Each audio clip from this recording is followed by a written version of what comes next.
चिकनचं biryani, चिकनचा pulao, chicken रस्सा, chicken सुक्का, कोंबडी वडा असे व्हरायटी ऑफ रेसिपी आपण चिकनच्या बघितल्या आहेत. पण फराह खान स्पेशल चिकन यखनी पुलाव तुम्ही कधी केलाय का? नाही ना? चला आज करूयात. अतिशय सोपा सुटसुटीत होतो. मुख्य म्हणजे याखनीची चव त्याला अशी अप्रतिम उतरते, तुम्हाला सांगते. नमस्कार, मी मधुराज रेसिपीमध्ये तुम्हा सर्वांचं खूप खूप खूप मनापासून स्वागत. चिकन याखनी पुलाव करूयात. सबस्क्राईब केलं नसेल तर पटकन सबस्क्राईब करा. आता ही याखनी पुलावला सगळ्यात अप्रतिम चव जी असते ती याखनी म्हणजे काय? स्टॉक, चिकनचा स्टॉक म्हणजे चिकनचं आळणी सूप जरी असलं तरी ते फ्लेवरफुल कसं करायचं ते बघूयात. तर हे याखनी ज्याचं जीव की प्राण आहे ते करण्यासाठी साहित्य काय काय घेतलं ते बघूयात.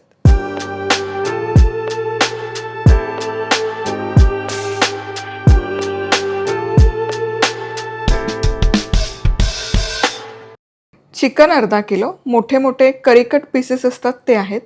2 कांदे उभे चिरून घेतले.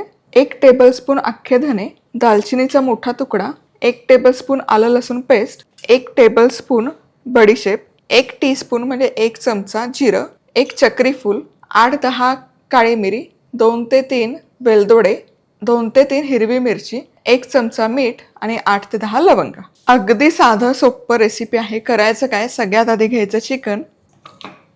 तर पुलाव किंवा बिर्याणी काही असेल असे मोठे करीकट पीसेसला चव छान लागते. यामध्ये कांदा, अख्खे धने, दालचिनी, आलं लसूण पेस्ट, बडीशेप, जिरं, चक्री फूल, मिरं, लवंगा, वेलदोडा, मिरची आणि मीठ घालूयात आणि 5 कप पाणी घालायचं. थोडं आणखी पाणी वाढवलं. टोटल 5 कप बरोबर आहे. हे मिसळायचं. गॅस सुरू करायचं. झाकण ठेवूयात आणि मोठ्या आचेवर 15 मिनिटं हे चांगलं शिजवून घ्यायचं किंवा उकळून घ्यायचं. जवळपास 15 मिनिटं ही याखनी मी शिजवला ठेवली होती आणि बघूयात. हे बघा, चिकन आपल्याला पूर्ण शिजवायचं नाहीये, कारण जेव्हा आपण पुलाव करतो ना तेव्हा चिकन पुन्हा शिजतं. त्यामुळे एक 10 ते 15 मिनिटं पुरेसे आहेत. पण हा स्टॉक आता आपला तयार आहे. किमान 30 मिनिटं तरी मुरवून घेऊयात. आता हे याखनी तयार करायला मी हे बाजूला ठेवते. तोवर आपण पुलावची तयारी करूया. 2 कप अख्खा बासमती घ्यायचा. मेजरिंग कप स्पूनचा सेट आपलाच आहे. यामध्ये भरपूर पाणी घालायचं आणि तांदूळ चांगला 3-4 वेळा स्वच्छ धुवून घेऊयात. तांदूळ स्वच्छ धुवून झाला की यामध्ये भरपूर पाणी घालूयात. चला, चिकन याखनी तयार आहे. आता आपण पुलाव करायला घेऊयात. याखनी पुलाव. तर इथे तेल गरम केलं. याला तळलेला कांदा लागतो. माझ्याकडे सुकवलेला कांदा आहे, हाच तळून घेते. 30 सेकंदात तळून होतो. ओला जरी कांदा असला तरी मीठ चोळून ठेवा अर्धा तास. त्यातलं पाणी सगळं काढा. फॅनच्या हवेखाली सुकवा किंवा उन्हात सुकवून घ्या.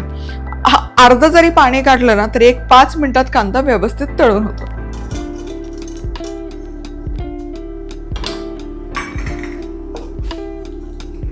चांगला खरपूस करून घ्यायचा कांदा. काही सेकंदाच्या आत कांदा तळून पण झाला. आता काढूयात. किती सुरेख रंग आलाय बघा. त्यातलं तेल सगळं निथळायचं. काढूयात आणि बाजूला ठेवू. आता याच तेलामध्ये कांदा टाकूयात. 2 उभे चिरलेले कांदे घेतले आणि हलकेसे परतून घेऊयात.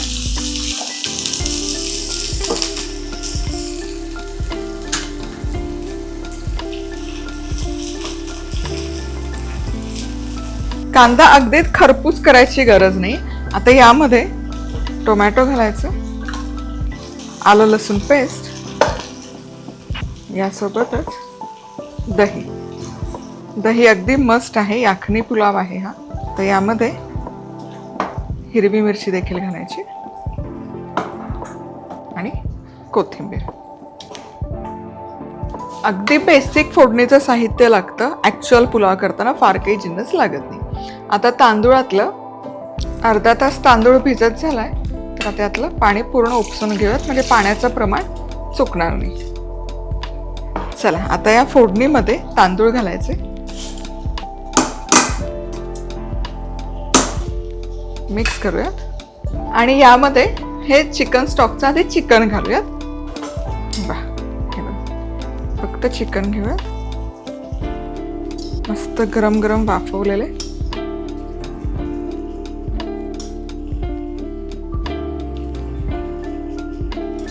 आता यामध्ये हा गरम गरम चिकनचा स्टॉक घालूयात. 2 कप तांदूळ आहे, अर्धा तास भिजवले तर 3.5 कप आपल्याला स्टॉक लागेल.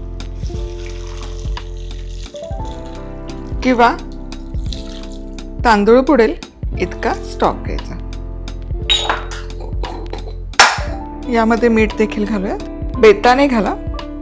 आता हे मिसळायचं बहारदार. वा, लागलं तर थोडी मिरची कोथिंबीर आणखी वरण घातली तरी काही हरकत नाही. झाकण ठेवूयात. मोठ्या आचेवर 1-2-3 मिनिटं उकळी काढून घेऊयात. मोठ्या आचेवर मस्त उकळी काढली आणि 2-3 मिनिटं शिजवलं. आता गॅस एकदम मंद आचेवर करून घ्यायचा आणि मंद आचेवर किमान 15 मिनिटं तरी शिजवून घ्यायचा, वाफवून घ्यायचा. मंद आचेवर 15 मिनिटं शिजवणं अगदी गरजेचं आहे. त्यामुळे इथे अजिबात कंटाळा करू नका. हवं तर खाली जाळी ठेवा किंवा पॅन ठेवा, पण 15 मिनिटाचा तरी वेळ याला गेला पाहिजे. छान दम त्यामध्ये भरला गेला पाहिजे. इथे बरोबर 15 मिनिटं मंद आचेवर हे ठेवलं होतं. वर ओझं पण ठेवलं म्हणजे वाफ बाहेर नको जायला. गॅस बंद करते आणि आता चेक करूया. आहा हा हा हा, बघा काय सुंदर रंग आलाय, टेक्स्चर बहारदार आलाय आणि असा गरमागरम वाफाळता पुलाव. आहा हा हा, क्या बात आहे. सुवास इतका कमाल दरवळतोय तुम्हाला सांगते. रायता, चटणी, कोशिंबीर, सॅलड असं साईडला देऊन खा, कमाल लागतो. रेसिपी आवडली तर चला पटकन सबस्क्राईब करा. पुन्हा भेटूयात. तोवर मस्त राहा, खुश राहा, आनंदी राहा. सगळ्यात महत्वाचं खात राहा.